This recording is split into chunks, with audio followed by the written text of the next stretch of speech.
Hello and welcome to another Y-PAC Check-in. I'm Sean Davido, and today I'm joined again, it's been a while, by Randy Beehler, my supervisor, the Communications and Public Affairs Director for the City of Yakima. Thank you for joining me today, Randy. Thanks, Sean. It's been a while. It's been a couple weeks. I went out to parks. Well, I didn't go out there. I virtually went to parks, and I virtually went to the airport and talked to some of those folks. That's great. But we're back, and we want to talk to you about some of the things that's going on in the city. And one of the things that we want to talk about is we are seeing some positive trends. The masks are working, and other measures are working to help bring the numbers down in our county. Can you talk a little bit about what that means for city facilities reopening? Yeah, you know, the trends that we've been seeing over the last few weeks have put Yakima County at the lowest infection rate, the increase of infections per capita, meaning per population, per amount of population. We've seen those numbers drop to the lowest in the state, or among the lowest in the state, and that's really positive. That's a major turnaround from just a month and a half ago. And a lot of it's being attributed to wearing masks, the Mask Up to Open Up campaign, which has been embraced by a lot of people, and the businesses themselves enforcing the masking requirements and the social distancing requirements has played a big role, a big part. And it's kind of interesting to see us now in this position when for quite some time during this emergency, Yakima County was really kind of on the other end, one of the higher infection hot spots in the state. But what it means for public facilities is that for the vast majority of the public facilities that the City of Yakima operates, like, for example, City Hall, the Law and Justice Center, pools, the Harmon Senior Center, the community centers in Southeast and Northeast Yakima, those facilities are not able to open until we have reached phase 3. And that may be a while, because right now we are in what's called a modified phase 1.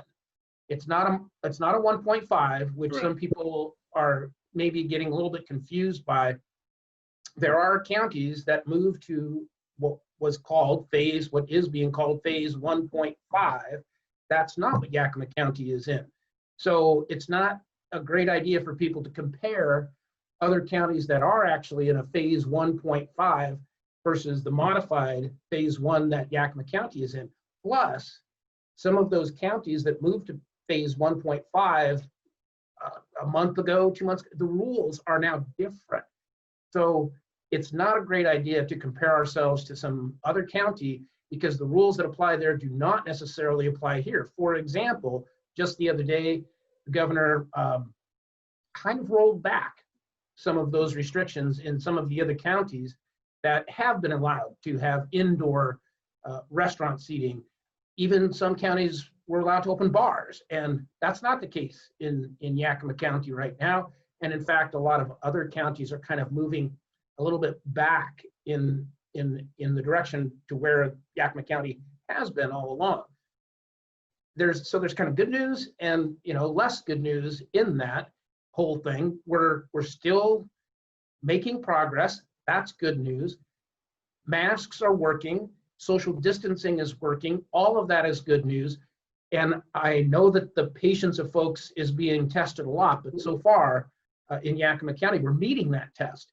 And if we keep doing that, it won't be too terribly long before we are able to open more facilities, including public facilities. Okay, so let's also talk about businesses. So as you said, 1.5 affects businesses. One of the good things and we're not in 1.5, modified phase 1. I do call it 1.5. I guess it's just easier for people to relate. Sure. But it Sure. is different than, say, King County, which I think they're at a 1.5. But all that, as it's changing, it changes almost daily. It seems like every few days, as the numbers and the data comes in, things change. Yeah, and that is understandably frustrating to just community members in general, but certainly for business owners. It's pretty hard to know from one moment to the next where we are and where a business falls in this matrix of phases. But that's because the the virus keeps changing. Well, I guess our knowledge of the virus keeps changing. We are becoming more familiar, scientists are becoming more familiar with this virus. And so we get new information, we get new data points. And one of the points that you mentioned was about King County and other counties that have been able, for example, to open bars. And one of the things that Governor Inslee was saying the other day, people are saying, well, we don't understand, why wouldn't there be outdoor seating at bars allowed, like there is now outdoor seating for restaurants? And the rationale is that typically at a bar, even a bar that's serving food, the emphasis is more on consumption of alcohol, which does lead to different kinds of behaviors that maybe are not so conducive to social distancing and to remember to wear that mask. So, you know, it is frustrating. It is patience testing, but we have to meet that test. So far we are, and if we just keep our, you know, for lack of a better term, and maybe a pedantic term, keep our noses to the grindstone, even if they're covered by a mask, Right. we're going to continue to make progress. Yeah, due diligence. And it is very encouraging. I was pretty frustrated just going to the store, and I've been wearing a mask since day one, since the day before I was sent to work remotely. I was wearing a mask, and it was frustrating to go out in the community, and for me at least, to see people not wearing masks. And now the story has changed, and everywhere I go, everyone I see is wearing a mask. So that is very, very encouraging to me. And it does seem to be working. What does the modified phase 1 mean to businesses opening? You touched on a little bit of it, outside seating. So there have been some advances. As I said, haircuts. I'm going to show a little picture here real quick. So as you can see, I got a haircut. I do want to show the before picture of my haircut. So this is before. So, and obviously this is after. So we're all glad that we are in a modified phase 1. At least I am. It feels much better like this. So what does that mean for other businesses? What things are going on out there? Well, as you just mentioned, personal grooming services like haircuts. The reason I'm chuckling is because also pet grooming businesses are open and available. There are restrictions. There are restrictions about how long, you know, you can be in a facility, and that's part of what I think's pretty important for people to understand as well.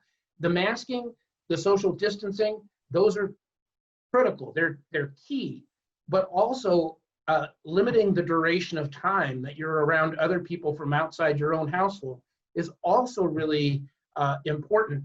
We were talking about bars just a minute ago.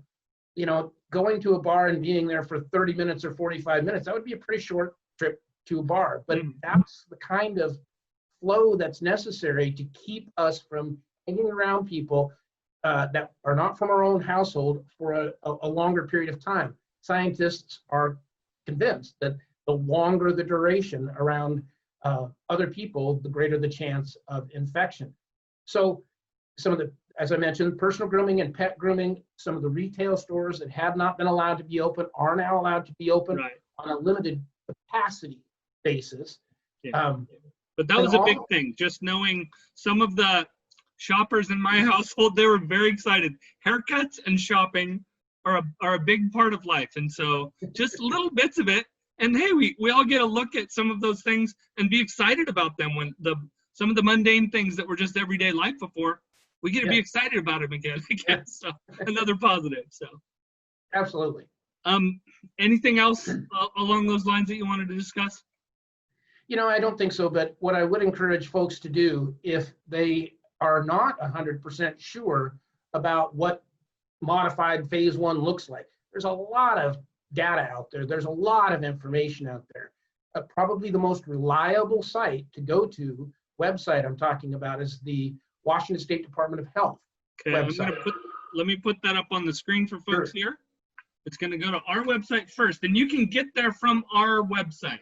Yes, so from the City of Yakima's website, right at the top, you can see the banner. That's the top of our website, you click on that COVID, click for COVID information button, and it takes you to a page that we update on a regular basis. And as you scroll down, you'll see a lot of the information that we have put out there. And then there are helpful links. One of them is the CDC, the Yakima Health District. There's the governor's information on there as well. And of course, also, as I just mentioned, the Washington State Department of Health, which interestingly has adopted the mask up to open up slogan. That's what appears on a lot of the materials that the Washington State Department of Health is putting out there. And that slogan started here, and it's been successful. I remember the first day we were talking about masks, and you brought up the mask up to open up, and it's a great idea. I was like, wow, that's a really good idea, Randy. So, and I'm good. I'm taking credit for it. It came from here, from the check-in.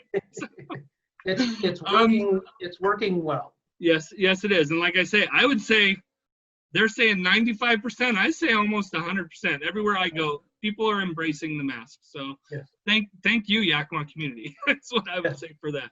Very much so. Now let's also talk about some other good news, and we've talked about this before also. The city is experiencing better than expected revenue at this point. Can you explain that? Why do you see that? Why are we seeing that?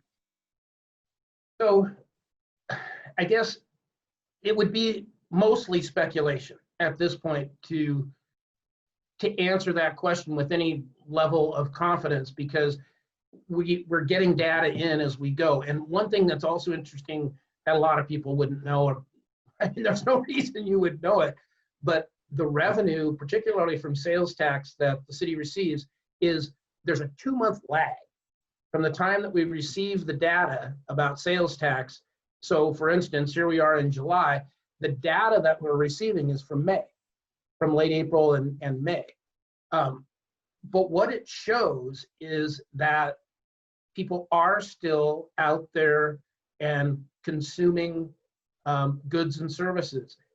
Why that is happening, some of the speculation is because of the stimulus checks. Another reason why some people will argue that that's happening is because in Yakima County, we have a very high number of what are called essential businesses and essential workers. So the money is continuing to flow. One of the things that the city has also found that is interesting, and we can't explain it completely right now, again, it would be a little bit of speculation. We thought that we might see a downturn in the revenue we receive from utilities, so water, wastewater, stormwater, refuse, and that isn't happening. We're seeing people pay their utility bills. We thought we might have more people get onto payment plans, which the city has offered for a long time. It's essentially a deferral. You're able to kind of put off having to pay that bill for a while, and the number of payment plans that people are signing up for utilities is actually going down. So it appears as though Yakima County, from an economic standpoint, is weathering the emergency pretty well.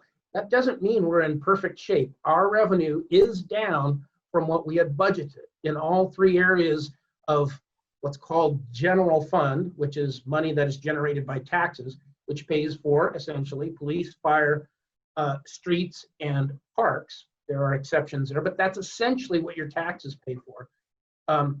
That revenue is down a little bit from budget and a bit from last year. We expect by the end of the year, we may be in the neighborhood of, $1.5 million short in sales tax revenue, but that's out of a $78 million general fund budget. So is it noticeable? Yes. Is it significant? No. We're still able to continue to provide the crucial services here in the city of Yakima. And that's really positive. That's really positive information to see, particularly now because some more businesses are opening up. So if we're able to weather this for the next few months, we actually ought to be pretty solid when it comes to a financial situation. And another, I know that we've mentioned this in conversations before, unemployment rate in Yakima is pretty low, which historically, at least as I remember over the last, I don't know, I want to say 20 years, it may be less than that, was historically significantly higher than last year. And we had some record lows, some real record lows in the last couple years. And Yeah. and our unemployment rate is probably lower now than it was 10 years ago, I would guess, right? That's probably fair, and that's also the economists will also tell you that that is somewhat the result of a very strong economy pre-COVID emergency. Our economy in the Yakima Valley was strong Right. from a historical perspective, but also strong by a comparative perspective, other places in Washington State and around the country, pre-COVID. So while it's not back to those levels, it still is, I don't want to overstate how solid things are right now, but they are at least steady. Right. We're not perfectly out of the woods, but we're steady, which is good. And it I don't want to, like you say, I don't want to say it could be worse, but it probably could be worse. It could be much worse. It could be much worse. Yes. Let's move on a little bit. It's been a while, like I said, that since we've spoken, and the city council has made a decision and hired a new city manager. Can you give me a little bit, just tell me who he is? I know a little bit. I watched some of the interviews. Tell the community who he is and where we're at in the process of bringing him on. So the council did on July 8th complete a process that involved interviewing 4 finalists for the city manager position. That was out of 39 applicants for the position. The council on July 8th decided to enter into contract negotiations with Bob Harrison, and those negotiations are continuing. There's also background checks that need to be done, that sort of thing. But it's all coming to a close here relatively soon. It's hoped that maybe within the next month or so that Mr. Harrison would be able to actually be here and be working as the city manager. Mr. Harrison has a lot of experience in city management and city government. He spent a dozen years nearly as the city administrator in Issaquah, and that was during a very rapid period of growth for Issaquah. The town's population nearly doubled in the time that Bob was there. The most recent job that Bob had was as the chief executive officer or chief administrative officer, I think is the correct term, for the city of Renton, which is essentially a similar role to city administrator. And so his experience is vast, and particularly in Washington State, which is, that's a real benefit because all states are a bit unique with regard to state statutes and how city governments are viewed in state law. And to have that familiarity is a really significant advantage. So again, Bob Harrison is the selection of the council for the next city manager. Hopefully, maybe by early September, mid-September, he'll be here and assuming that job. And Renton is a similar size city to Yakima, so that's another thing. He's worked in very similar size cities and organizations as our city, correct? Yeah. Renton is a little bit bigger population-wise than the city of Yakima is, but also demographic-wise is similar. Renton is a very blue-collar town. Yeah. A lot of frontline workers in Renton, of course, because Boeing, a major Boeing plant is there. Yeah. But also, so it's similar in a lot of the same issues that the two cities face, and economies are similar. Okay. Anything else? What else is going on in the city? What else should you tell me about?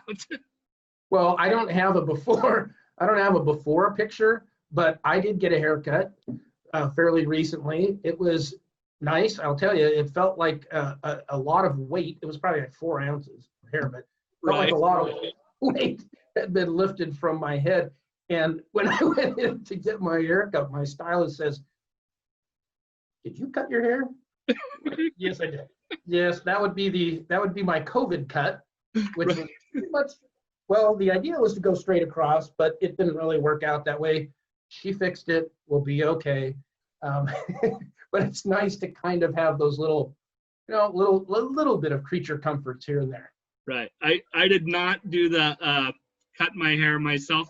I did decide I didn't have them shave me at the salon. I did that myself, and it made me feel 10 years younger. I was getting to the point where it was, you started not feeling quite yourself. so it definitely refreshed my outlook and yours too. And you look great, Randy, just by the way. I just wanted to throw that out. Thank you, Sean. You're welcome. I do want to go through where people can find some information. You look great too, Sean. Yes, thank you very much. I do want to go through some where people can find some information. So I do want to share our screen again here. Again, we'll go to the city's website. And this is the front page. You talked about the COVID-19 information. I just want to point people to some really good stuff right here on the front page, the virtual city hall. Can you talk about these three icons right here? Yeah, so the virtual city hall, that allows you to continue to do business with the city, but you don't have to do it in person. We're talking about things like paying bills, filing for permits, etc. The center tab there is a small business grant program that the city is operating. We have $480,000 in what is called, it's through ONDS, and this is HUD money that is provided to the city on a regular basis. It's called CDBG, Community Development Block Grant Funding, and it's being utilized to provide microloans to small businesses. These are businesses with 5 or fewer total employees, including the owner, and their grants up to $10,000. That's being administered by the Yakima County Development Association for the city, YCDA, and there that button will provide you with the application, both in English and Spanish, to more information about the grant program. And then finally, the restaurant reopening guide, that is some information that the city helped to create as restaurants are transitioning to this outside seating capacity design concept.